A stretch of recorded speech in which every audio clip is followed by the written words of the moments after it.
Beans Pop Chapter Winter Gala. Hello guys, this is Bian at good day for everyone. For today, explain ko sa inyo kung ano yung trabaho ko dito at kung saan ako pupunta for today. Yung kilay ko talaga Lilinawin ko lang nagas po sa na. mga kamag-anak ko na nagtataka kung ba't ako nandito sa Germany. Snow pa Hindi more. po ako nurse, hindi po ako in the medical field. Sa hotel po ako. Isa po akong hotelier. I work in hospitality industry. Hindi po hospital, hospitality industry. Which is in hotel and services, basta lahat po ng under ng hospitality industry. Sa hotel po ako, in short po, hotel. Okay po? Okay na. Thank you po for understanding. Yung lang. Madami kasi nakikonfuse na tao kung ba't anong work ko dito sa Germany. Lahat sila nag-isip caregiving ba or nurse kasi some of my relatives are nurse in other countries. So, nasa abroad rin. At akala nila gano'n rin yung work ko dito. Which is hindi. Wala, in-explain ko lang sa mga kamag-anak ko. Parang sa kanila talaga to eh. Charot. Joke lang. So, ayun. For today, pupunta ako ng Lubeck. Nag-scrap ako ng ice sa paligid ng bahay. Kasi wala na ibang may gagawa yan. Kundi ako lang. So far, ako lang yung mukhang lalaki dito sa magpabarkada. So, bale, pupunta kami ng Lubeck. Mamimili kami ng mga Asian ingredients like toyo. Yun, marami ka nun. Suka. O marami rin ako nun. Tapos, lumpia wrapper. Basta mga ganun. Most probably, mga panghanda namin this Christmas. Kasi medyo malayo yung bilihan. Wala kami masyadong nakitang Asian store dito sa lugar namin. Kaya need pa namin dumayo. Pupunta namin is 1 hour far away from us. 1 hour yung gugugulin sa biyahe. By train. At Kapal ng yelo, so wala. Ito na yung nagawa ko. Talakpakan nyo naman ako. Appreciate nyo naman yung ginagawa ko. Charot. So, at ito yung forma ko. Medyo black all.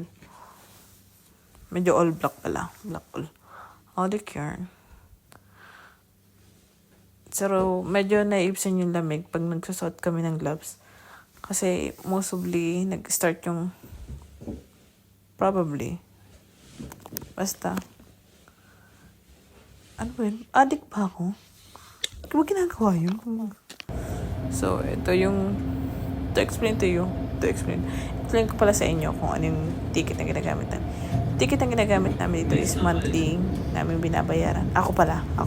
In general, kung gusto mo, hindi naman siya general talaga. Hindi siya mandatory pala. Paano ba explain ito? Hindi siya mandatory, pero kung gusto mo talagang mag-explore at makakatipid-tipid ka, mas mabuting kumuha ka ng ticket na 49 euro per month na pwede mo nang gamitin sa lahat ng trains and buses. Diba? Less hassle.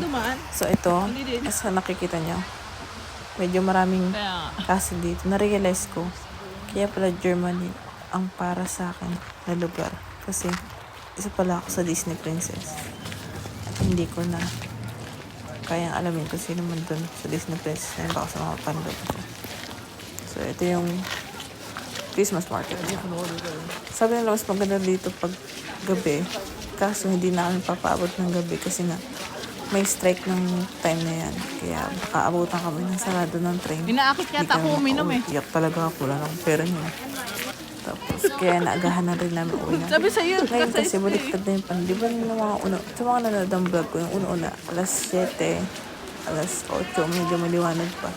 Pero dito, baliktad na ngayon pag winter. Maaga siyang didilim, mga 3, 4, madilim na, parang alas 6 na sa atin. Sa Pinas, alas 6 ng gabi. Sa Pinas. Kasi umaga. Alas 8 nga dito, medyo madilim pa rin eh. Ng morning ah. Basta explain ko sa inyo, mahaba yung nighttime. Ngayon. Seven Dwarfs to. Twilight. And this one. Basta di ko gets. Basta ganun lang yung napapansin ko. Hindi ko kasi masyadong pinapansin. Wala, pumasok ko sa work na madilim. Lalabas rin ako madilim pa rin. Kaya hindi mo na alantana. So, ito yung view. I mean, ito yung pinuntahan namin. Sobrang ganda, di ba? Para kung bata niya. May sound trip Mga pa sa hindi loob. nakakaalam. Hello! Alamin nyo. Ang Hindi cute. ko alam rin kasi kung ano yung tawag dito sa place na to. Kung ano yung purpose niyan. Basta maganda siya. Appreciate ko kasi sila nag-expend ng time and effort. Tignan mo, binuhay ko kaya lang wala kami. Ang hirap kaya magkabit-kabit yan. Para makita ng mga bata. Sobrang daming tao ng time niya. Kasi mga kalibang at nakakali. Pero hindi ko kaya tignan ito magka-holding hands sa mag-jowa nito masakit sa puso. Tapos na yung jowa ko. Ano ba naman? So, ito, nagutom ako. Ito tinatawag na currywurst. Tama po ako. Correct me if I'm wrong. Masarap siya, lalo na kung may mustard. Siya yung parang pinakasikat na sausage dito sa Germany. Ano yung tawag sa amin? Yung donut na local Ito yung Musen. Para siyang shakoy. Sa atin sa Pinas. Hindi ko alam kung shakoy ba yung tawag sa Tagalog. Kasi shakoy daw yun eh. Sabi nila. Pero magsabi sa akin. Pagalitan niya sarap. Sobrang gutom ko. Tapos after niya, naghanap kami ng beverage. Sarap na store na nagtitinda ng mga inumin. Hindi siya katulad nung sa Pinas na kahit konting tinda lang, may soft drinks na may mineral water. Naghahanap ka talaga ng specific na store. Kaya medyo nauhaw na ako niyan. Kasi ibang tinda, di ko alam kung ano tinitinda nila. Basta ng tubig. So ito, finally nakahanap na kami. Ang tinitinda niya is beer, hot chocolate, tea. Basta, sobrang sarap nung...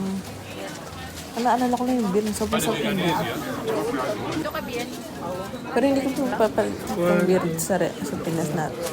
Yung beer natin na Red Horse, the best. Red Horse is the best. The best Red Horse in the beer world.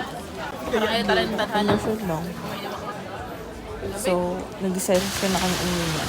Ito na yung view. Alas 3 na niya ng hapon. Yan yung alas 3 dito ng hapon. Thank you for watching.